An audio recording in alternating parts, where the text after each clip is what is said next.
Hi, everyone, and welcome to the Global Health Tuesday seminar. This is part of a series that hosts researchers and practitioners from UW-Madison and across the world. And our speakers showcase the complexity of global health challenges and the many kinds of expertise that are needed to address them. Today, you have arrived at a session entitled Toward Inclusive, Sustainable Development and Global Health: The Contributions of Human Rights, Gender Analysis, and Indigenous Knowledge. And this is a true example of the global health catalysis that happens. Came together from scholars who were brought together from African studies, from the 4W initiative, and the GHI leadership of Valerie Stell and Jonathan Patz allowed us to go from conversation to conference to publication, and now we're looking toward practice with these ideas. So it's very exciting to share this with you today. I'm going to be introducing the speakers to you in just a moment, and we'll go to our PowerPoint. But I just want to mention that this is one of a monthly series, and our next one will be Dr. Syed Nabil Zafar, and she'll talk about working together to address global disparities, and that's on July 27th, and I believe it's at the same time, July 27th. So I hope to see you there. And with that now, I'm going to share a PowerPoint with you and begin the presentation.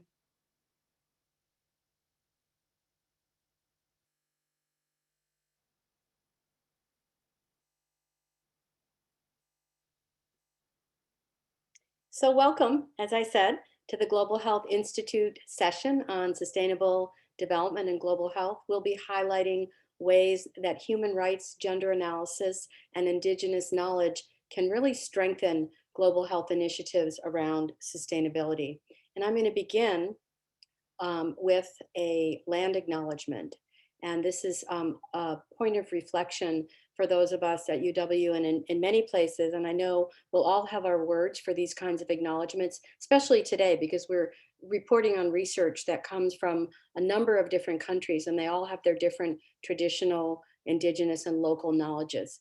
At UW-Madison, we occupy ancestral Ho-Chunk land, a place that the Ho-Chunk have called Dejop since time immemorial.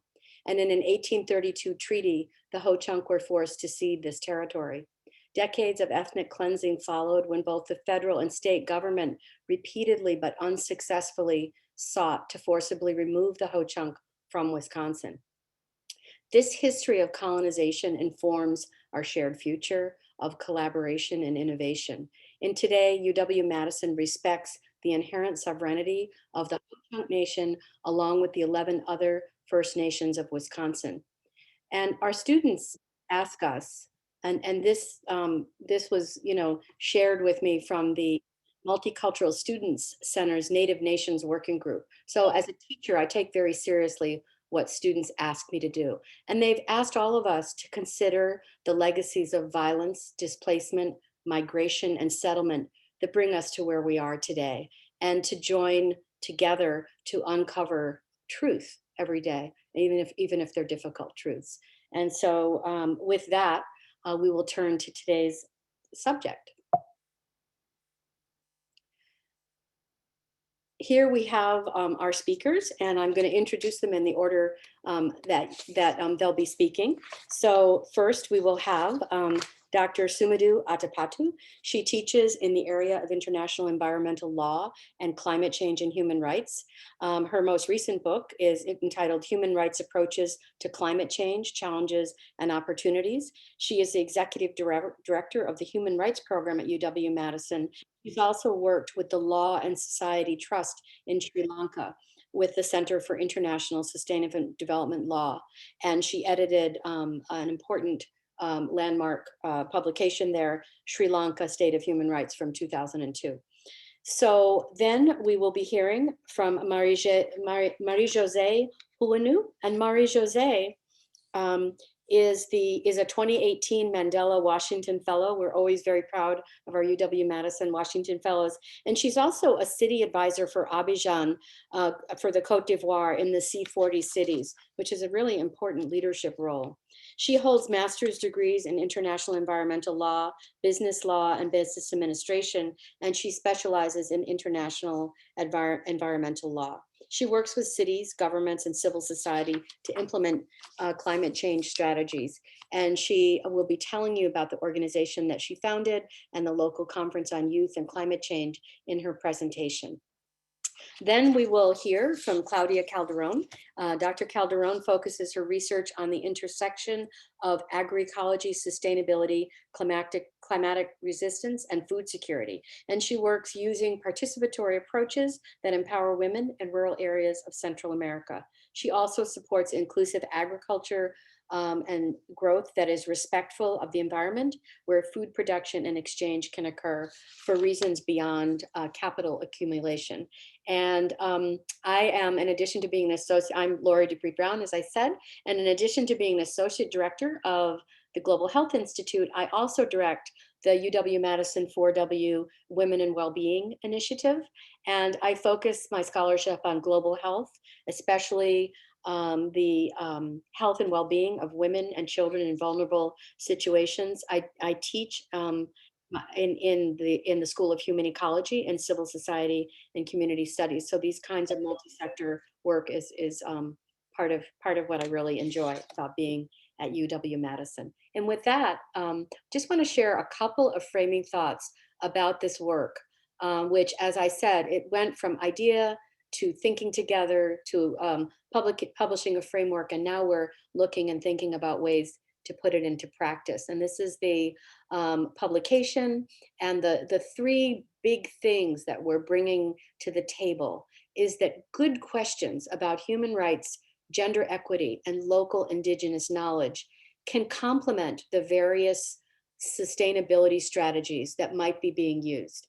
So some people are working within the framework of the Sustainable Development Goals. Others might be working with a degrowth philosophy. Agroecology is a holistic framework that covers a lot of territory, as does planetary health, a more recent movement that is really gathering a lot of steam and momentum. All of these have similarities and differences. We analyze that briefly in the paper, but we're looking at this three-dimensional approach to enrich these strategies in ways that are clear and simple for practice. And that is what 3D approach is all about. And you're gonna hear a little about different aspects of it from different speakers. And now I'm gonna turn it over to Sumudu Atapattu to get us started. Thank you so much, Laurie, and thank you to the Global Health Institute for organizing this event and inviting us to speak. Laurie, actually, I have a later book which just came out. It's called Cambridge Handbook of Environmental Justice and Sustainable Development. So a little plug for that book. Oh, thank you for telling us, Sumudu. Congratulations.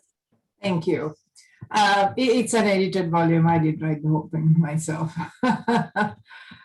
So I would like to talk a little bit about what sustainable development is and how it has evolved into the Sustainable Development Goals and the role that human rights play in relation to this. And then I will talk a little bit about the 3D framework that we developed in this paper. And as Laurie pointed out, actually, let me put my timer. As Laurie pointed out, this was a truly interdisciplinary group that worked on this paper. And it was real fun too, to work together. Actually, Laurie, yeah. So if we look at how sustainable development sort of evolved, it was first popularized by the World Commission on Environment and Development in our Common Future report. It has had a vague definition. It defines sustainable development as development that meets the needs of the present generation without compromising the ability of future generations to meet their needs. So people have been asking, what does that actually mean? So there have been sort of various definitions, and people have tried to improve on that definition or find sort of components that fall within that definition. So it has basically evolved as an umbrella concept encompassing certain principles and procedures. And it received a new lease of life when the Sustainable Development Goals were adopted in 2015. So basically, sustainable development encompasses three goals: environmental protection, economic development, and social development. And the challenge, of course, is to try and balance all three goals in a given situation. And as we know, usually primacy or emphasis is given to economic development at the expense of the other two goals, if at all, right? And human rights are central to sustainable development, especially the social dimension.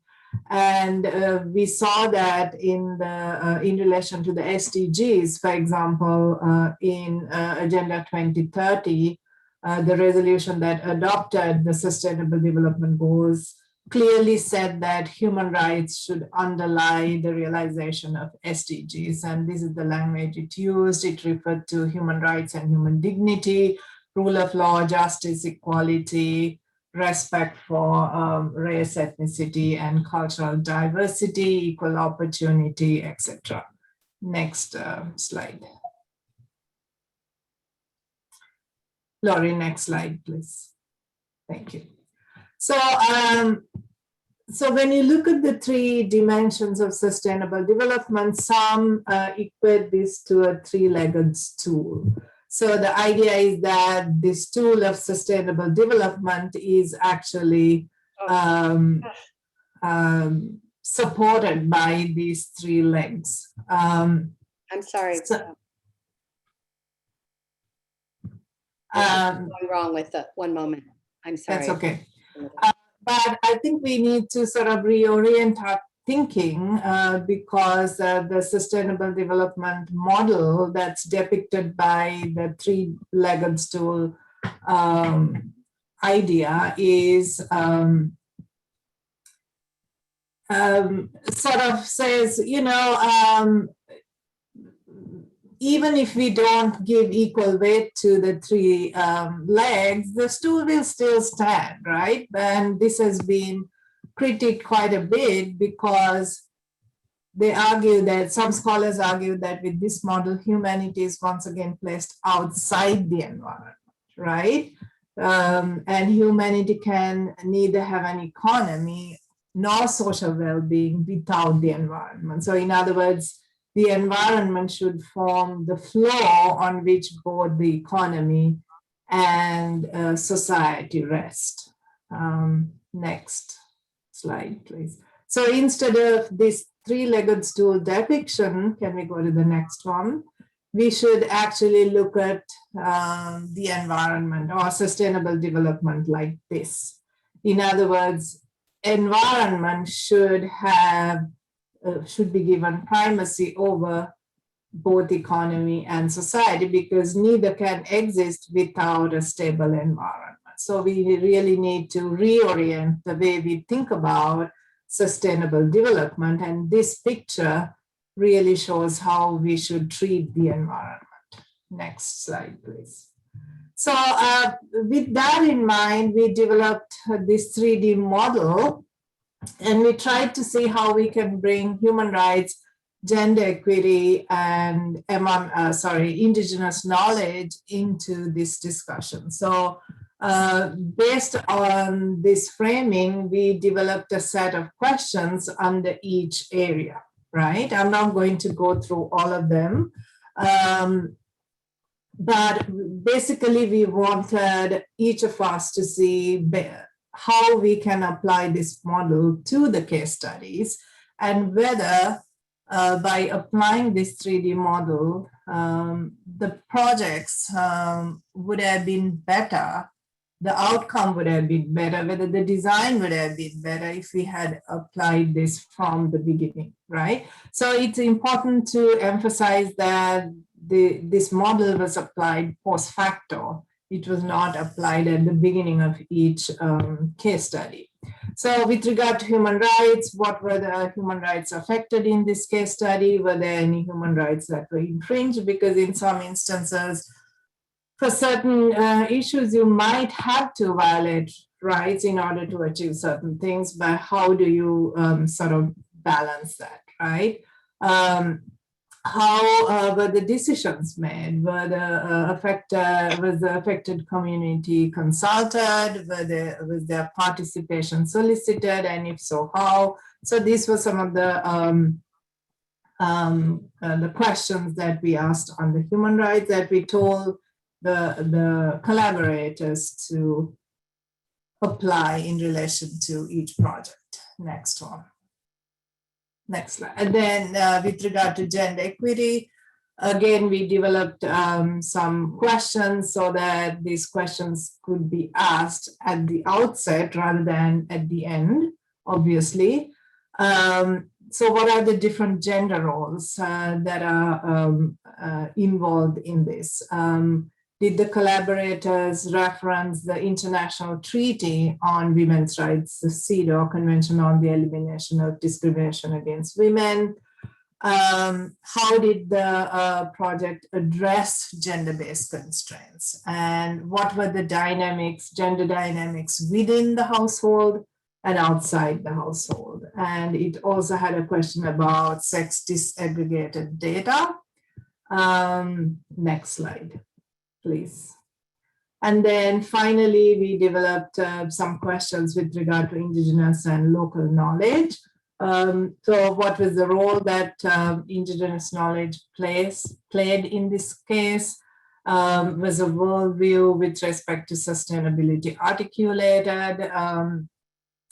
What is the relationship between land, worldviews, and knowledge in this situation? What were the strategies used to identify and safeguard and promote cultural diversity?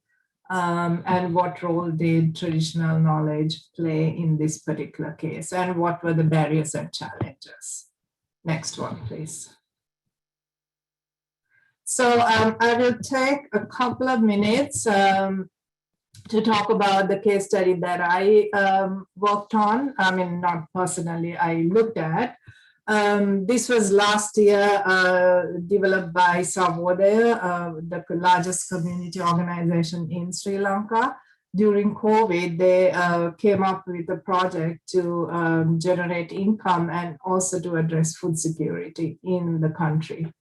So obviously, none of the questions that we developed were looked at in the project, but if we did apply the 3D framework, it could have led to better outcomes, we feel, although human rights were at the center of this project, clearly, because it led to, it implicated right to food, right to health, a livelihood, right to a livelihood, adequate standard of living, and gender equality. Although these were not specifically mentioned, this was a home garden project to cultivate food crops because there was a dearth in the local market. And they tried to implement this on a larger scale where possible. So and usually Savoda adopts a very participatory approach to their activities. So although it was not specifically mentioned, my time is up, I'll take 30 seconds to conclude. They do consult with the local people when they implement their projects. Both in terms of designing and implementing. So I'm pretty sure they followed the same procedure with regard to this project as well. They did identify lack of indigenous high quality varieties of plants and seeds as a challenge in this. And what was interesting was that they referred to SDGs in their project. They said several of the SDGs were implicated, including SDG 1 on poverty, 2 on hunger, 3 on health and well-being, 5 on gender equality, etc. So if they had adopted the 3D framework that we developed in this, the outcome would have been better, but it didn't mean that the outcome was bad because it did not specifically include. There were human rights implications as well as implications for SDGs. So I will stop there and look forward to your questions. Thank you.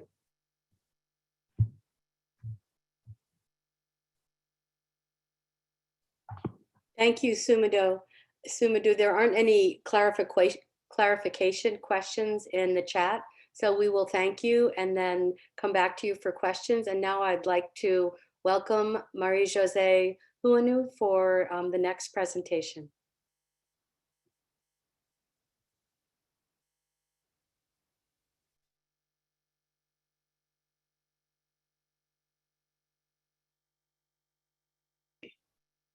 Now you can hear me.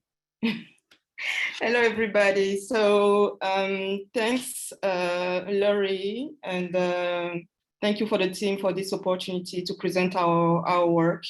I will just begin with a few words about how we came to this paper. So the Mandela Washington Fellowship is a program who gives the opportunity for youth from Africa to come to the United States and to create partnerships with institutions and reinforce the leadership skills. So we had the opportunity to develop a partnership with GHI. And the reason why I will talk today about women, youth, and climate change, it's because I had the opportunity to be involved in international negotiation, climate change issues, especially in my continent, Africa. And I just realized that women, youth are probably the most vulnerable, as everybody knows, related to climate change impacts. And, but it's also the ones that can bring a lot of opportunities. So, excuse me, sorry.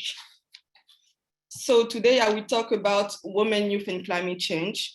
In the paper, so I present a case study related to youth and women, and I will try to explain a little bit what it is. But just to complete what Sumudu and Laurie said, the reason why we focus on gender, and it's because we also realize that there are, as I said, the most vulnerable, and in all the sustainable development goals and all the development policies and strategies, they are probably the most vulnerable that are not very included in the discussion and in the projects. Next slide, Laurie, please. Thank you. So I wanted to share this, this slide, which shows the impacts of climate change related to climate risks and health. So as you can see on the slide, we see that when we have a rise of temperature, it could create disrupting precipitation patterns and the frequency and intensity of some extreme weather events. We can also have impacts related to more pollution, warmer water and flooding will increase. We have more risk of death from disease like malaria, malnutrition, diarrhea, and heat stress. We can also have more vector-borne diseases and problems related to hunger and famine. And we are in a very challenging time where COVID-19 shows us also that all these problems related to the protection of the environment and destruction of forest could create other problems for the related to climate change and the protection of environment. Next slide, please, Laurie. So now when we talk about climate change, it's not only about health, as we all know.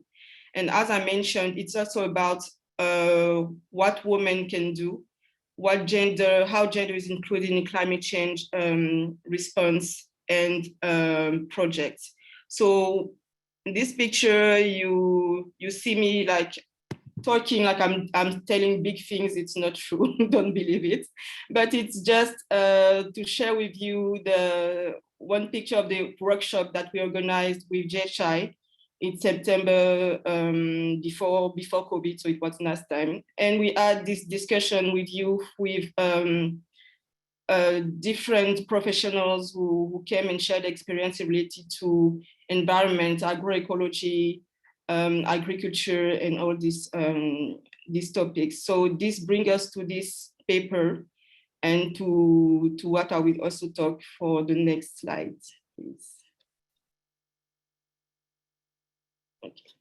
So I chose this this image because usually when we talk about women, especially in Africa, we have this image of a woman in the rural area with no food, trying to find some water, with no house, and just starving. But I believe that we can see beyond this.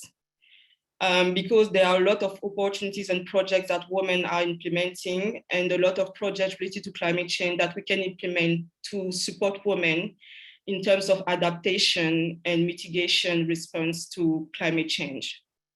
Next slide, please. Thank you. So here is one slide presenting one initiative that have been implemented in Ivory Coast, which aim to support women and include them in the adaptation response. So it's called the Elcoy Project, so healthy hair. And the aim of the project was to support, to contribute to improved air quality, and also to collect information about the level of emission and pollution indoors and in Ivory Coast, in Abidjan city.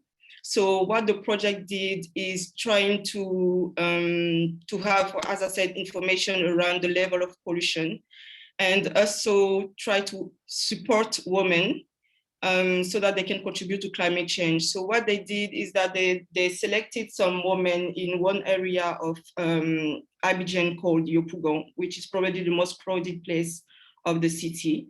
And some women are working in groups like cooperative and association, and they give them some clean cook stove to see whether the level of pollution could be reduced. Next slide, please.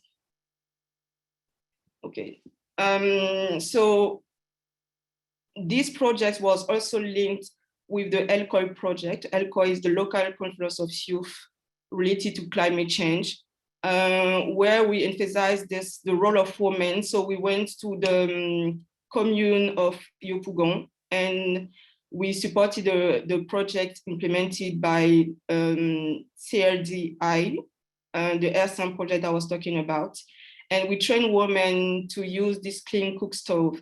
And what we also did is that we had a session, special session talking about gender and women. And we invited some women to just share their experiences and their project related to energy, related to rice production in Ivory Coast, to just show that women could play also a big role in the society and must be supported.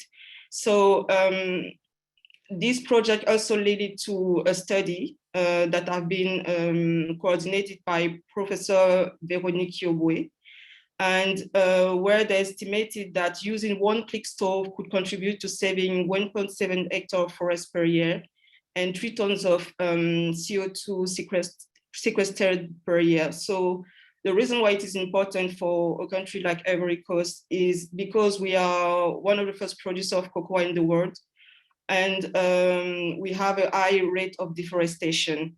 The country is trying to implement some projects and initiatives to reduce this rate. but it's an important, and it was very interesting to have this project because we still have a lot of people are still using cook stove even in the city, so not only in the rural part of the country. Next slide, please, Laurie. Okay, so this slide is just to present you a little bit the Elcoy Project. So the Elcoy means Local Conference of Youth. It is, yes, it's a good one. It's Local Conference of Youth. It's aimed to educate people on climate change issues, but not only, we also aim to prepare youth to participate to the Global Conference of Youth. So how does it work? So each year you have the Conference of Parties related to climate change. And they also have this project Elcoy, which gives the opportunity for countries and for institutions to support youth at local level so that they can just raise their voice, be informed, be sensitized, and advocate also to be included in the climate change response. So the image you see, this is the first Elcoy that we implemented in 2018. And we have been very fortunate to have the former focal point of the Convention on Climate Change, who came to present what international negotiation means and why it is important for a country like Côte d'Ivoire. We also integrate in the program some question and some session related to green entrepreneurship, to health, and even culture. And we are preparing the Elcoy for this year, so the third edition. And we aim to continue to focus on supporting youth and more in the rural areas of the country, where there is also a lot of problems related to climate change, agriculture, and need of sensitization. Next slide, please. Okay, so I will just present WESISAH, but very quickly, just to show that we are developing projects and initiatives to continue to support youth in different ways and in different projects. So WESISAH is a platform which aims to support green projects and initiatives towards Africa. So during COVID time, we went to schools and we tried to sensitize children about the protection of the environment. And it was very interesting because we realized that all this idea of sustainable development and the need to integrate youth is very important. It was very surprising for me to see that finally youth and especially children are very aware and can really understand quickly the problems because they observe a lot. And it was, yeah, I think I learned around during this project. And for the image you see on the left, right, the green one, it was a project that we implement during the 5th of June, which is the Day of Environment. We had a virtual event with the Green Pepite Community Conference. Next slide, please. Okay, so this is what I wanted to share with you, and I'm open to any question you might have. Thank you.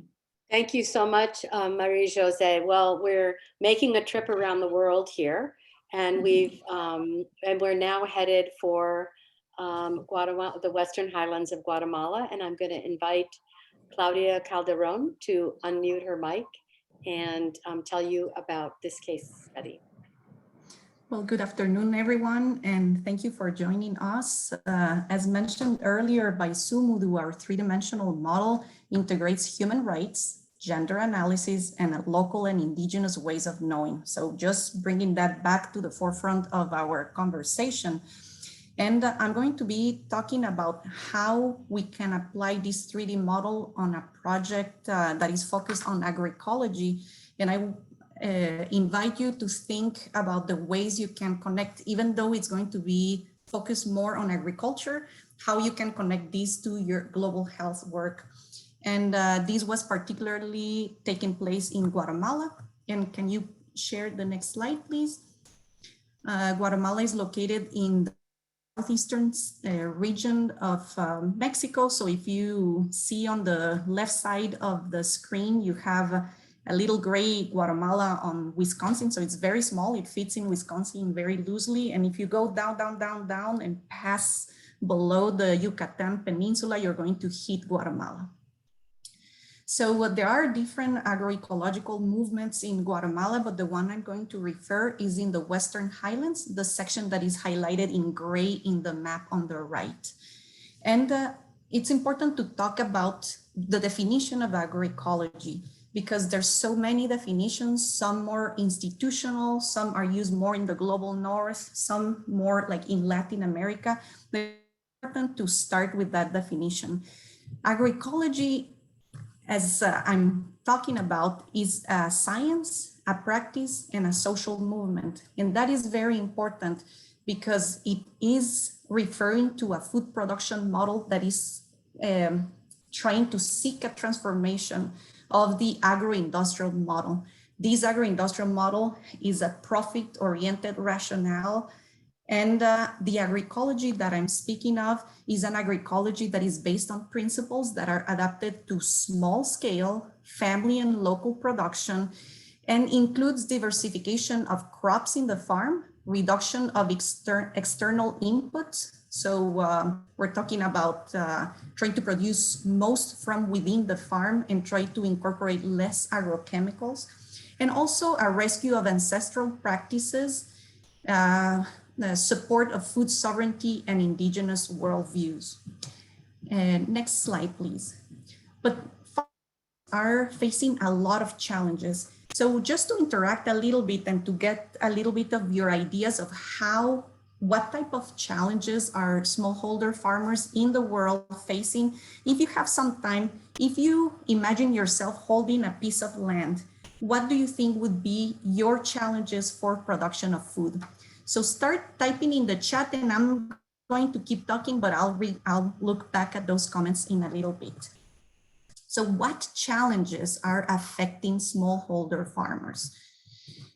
They're working under very challenging conditions. And Katie, water is one of the main problems and one that is exacerbated by climate change.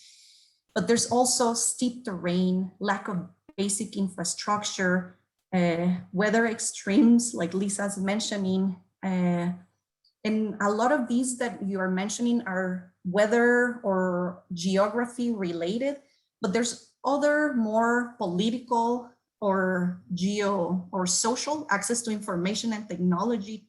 Yes, excellent, low prices and the trade, global trade.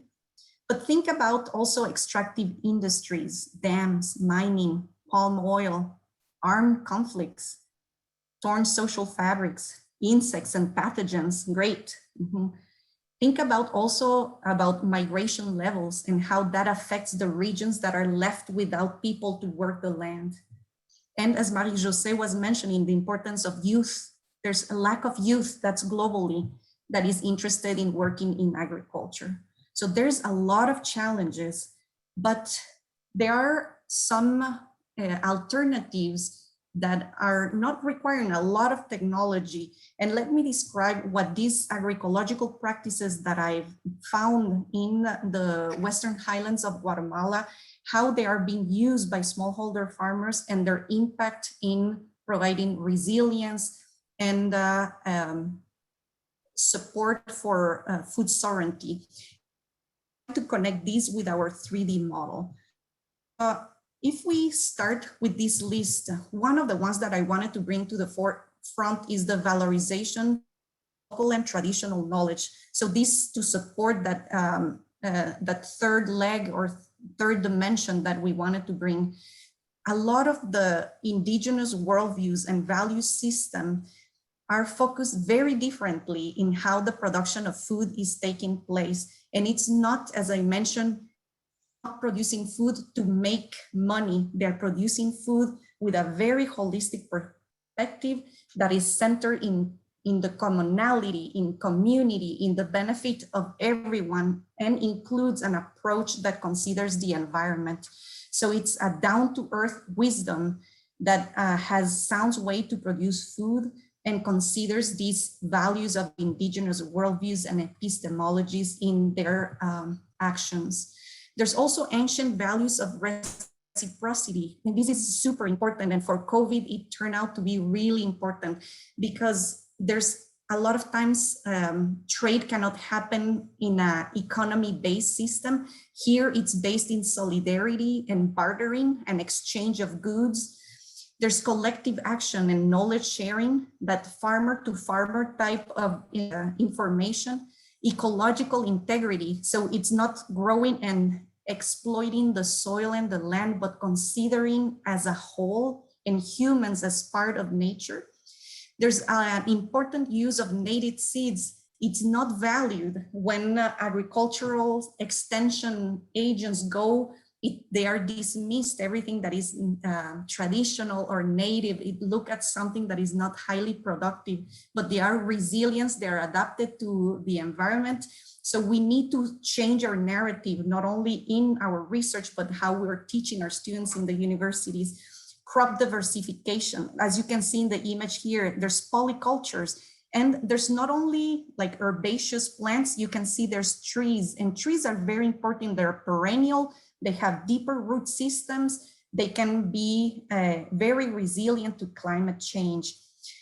There's water and soil conservation. Again, in that image, you can see terracing and also the use of live fences that protect and conserve the soil and the water.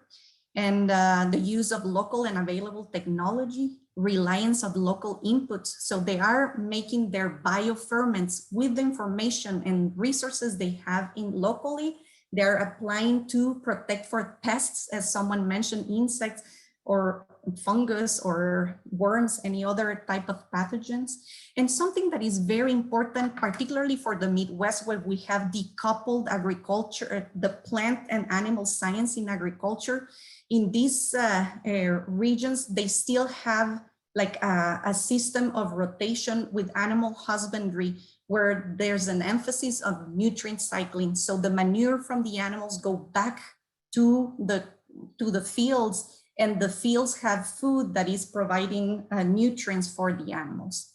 Next slide, please.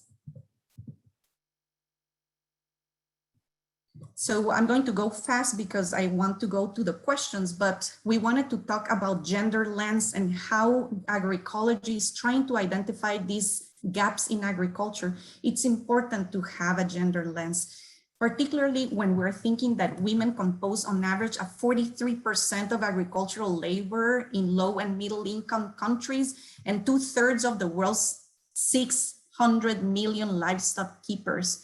But women are not farming in the same conditions as men. They don't have the same access to education, financing, land ownership, technical training, as someone mentioned in the chat, irrigation resources, etc. So we cannot have a sustainable agriculture if we are not including every single gender, not only women, but every single gender in our space. The next slide, please. And how does this work advance our issues of equity, diversity, and justice? We need to, these agroecological practices are based on a plural epistemology that values indigenous worldviews. So these agricultural practices that the farmers that you see in the pictures are using are deeply entrenched in their indigenous identities. Their worldviews foster a collective sense of belonging. They're not producing to be better, to make more money, as I mentioned earlier, but to survive and to have strong and resilient communities. They have a deep connection to the land and a genuine respect for their cultural and biological landscapes. And that is very important, not only for their nutrition, food sovereignty, but also for their well-being. Next slide, please. So just to summarize some of the lessons learned and to tie together to our 3D model, our studying agroecological practices have an implicit emphasis on community, harm avoidance, food sovereignty, and environmental stewardship. So all of that is connected to human rights. The gender, there's a transition towards more gender balanced scenario among agroecological farmers when we compare to some traditional farmers, but there's still gender gaps and exclusion. I didn't have a chance to talk about feminization of agriculture, but that's something that we need to keep in mind. And there are still these issues that need to be addressed to scale up agroecology. So gender lens, emphasis on that. And finally, our indigenous knowledge. As I mentioned earlier, these farmers have down-to-earth wisdom. They have the know-how, and they use environmentally friendly and sound ways to produce food. We should learn from them. And it's important in an education setting like UW to start considering these worldviews and not just use the more European type of worldviews that are translated through our agricultural education. So with these lessons, we can really talk about more sustainable food systems and therefore like a support of our global health. Thank you.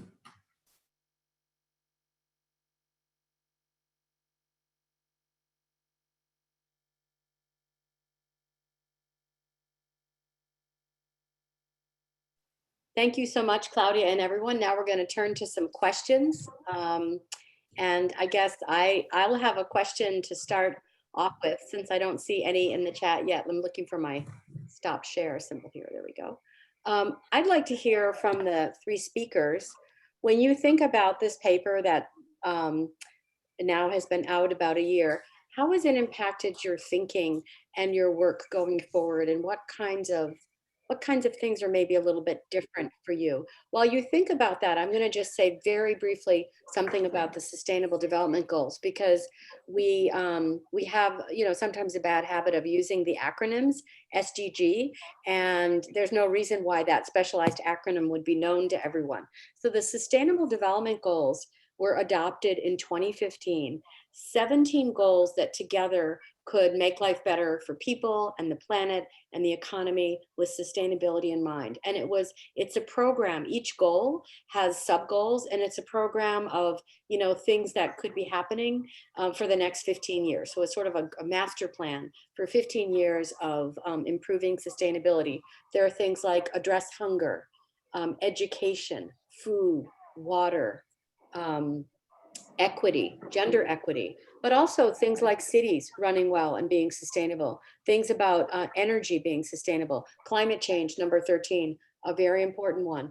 Interestingly, and one that's not much talked about, is excess or abusive consumption. What are we going to do about that, to make life better? So it's a really wonderful constellation of values. I've often wished it could be, the basis of a K-12 science curriculum, really, that we learn about how to make our life better. So there's some great videos online if you want to learn more about what the Sustainable Development Goals are. But they really codify how we can move health of people and environments and the planet forward with this balance of thriving and well-being and a strong economy too, with always that environment as the foundation, as Sumudu said. So I bought some time for you to think about your answer. Who would like to begin? Is anybody ready to share? How is the model, how can you think about practice, and how is it impacting your work? I can go ahead. Thank you. Sorry. No, I just wanted to add something to the Sustainable Development Goals and also show this.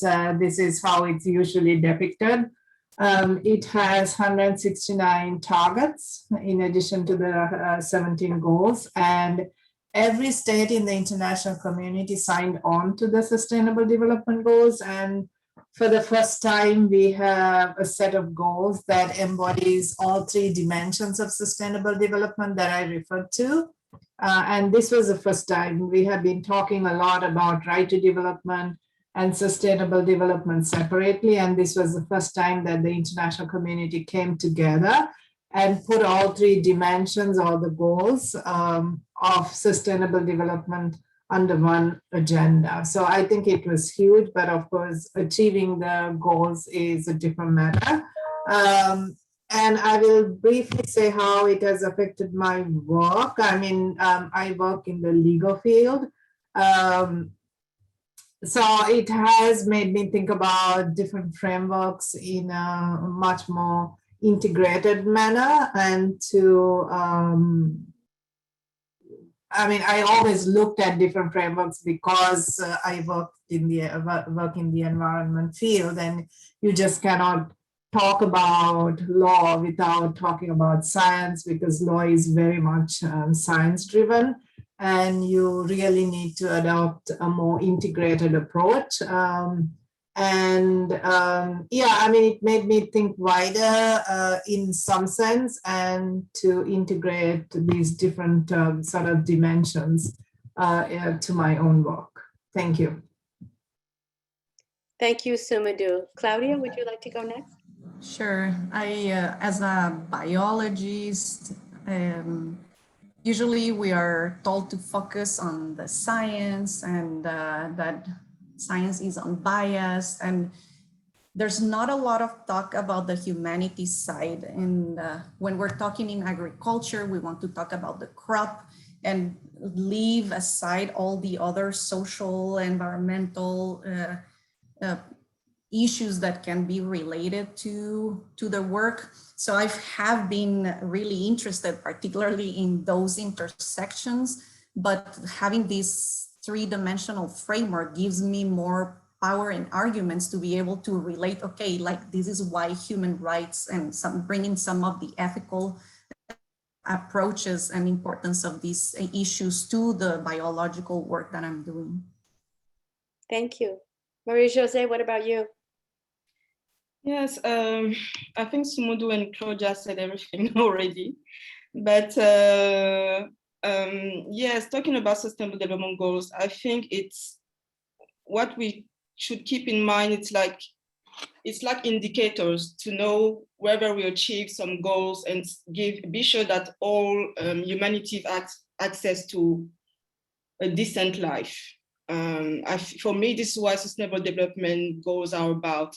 Now, what we developed in the paper is just a way to say, okay, we have these goals, but here are the weakest parts that we identified so far. It doesn't mean that we don't have more things, but we thought it was important to just highlight this problem of human rights that we sometimes forget when we implement or create projects. Same thing for women, same thing for all the indigenous knowledge, because for me as an African woman, I cannot think about how we can support our communities without taking into account their identity, and their identity is the tradition. So you might have these sustainable development goals, but you cannot come and say, okay, hey, you have to implement it.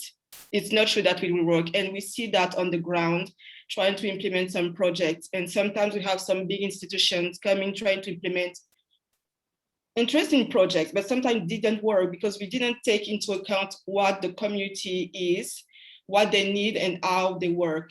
And even when we are talking about gender or how women are integrated, in some traditions and in some tribes, women have the big role. In some, they have no role. So it's how to find the balance between what we have, how people are living since decades, and how we can just support in the ways they want. It's true that everything is not good, but for me, this is what sustainable development goals is and should be. So I'm going to share something that I think will be really helpful at this point, because we've gotten on this subject, and we're doing some work developing what I'd like to call SDG 360 thinking.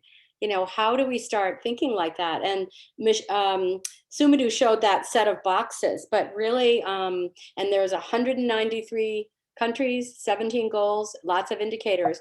But one of the things that we've been talking about really is that rather than thinking about boxes and further isolating, we really need to think about the SDGs as a wheel. And it's fine to begin because for clarity, you know, we're going to work on water, we're going to work on education, but it's, you know, it's best when you start looking at the interrelationships and using this kind of SDG 360 thinking. And so for me, honestly, the SDG 360 thinking model that is under development now began with this 3D model that we've been talking about, because how can you think in a holistic way without overwhelming people? And I think you can by, you know, converging and diverging, going in and out and having a clear framework. But then look at that circle on the right and think about the biggest problem you care about. Imagine if you centered that, you put it in the middle and you used all the intelligence of the SDG goals to inform it. You would get a holistic analysis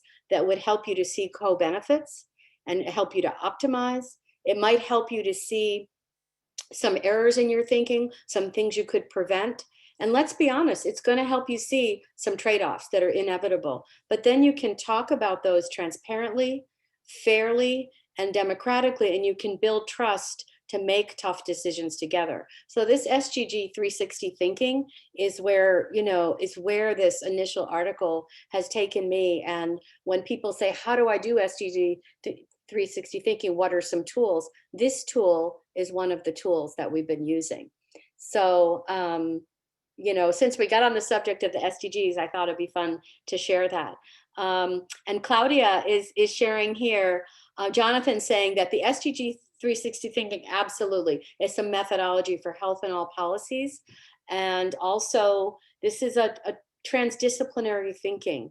But that doesn't mean you have to think about everything at once. It's okay to take one step at a time, as long as you step back. It's sort of like if you're a painter, right? You're trying to paint someone's nose and get it right, but you step back and you look at the light and the sun, and you know, you have to move in and out to get the whole picture right. And I think that this SDG framework really helps us to do that. It also, some of you are thinking about planetary health and taking classes in planetary health with Dr. Patz and others.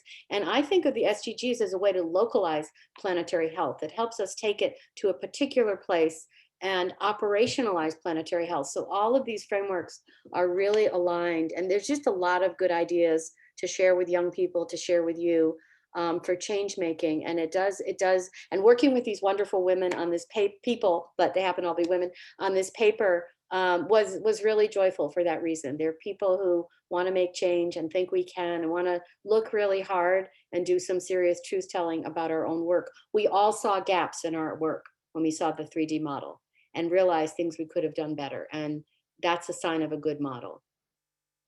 There might be some other comments, but we are toward the end of our time. So I want to thank you for being here. Please consider coming to our next session on July 27th.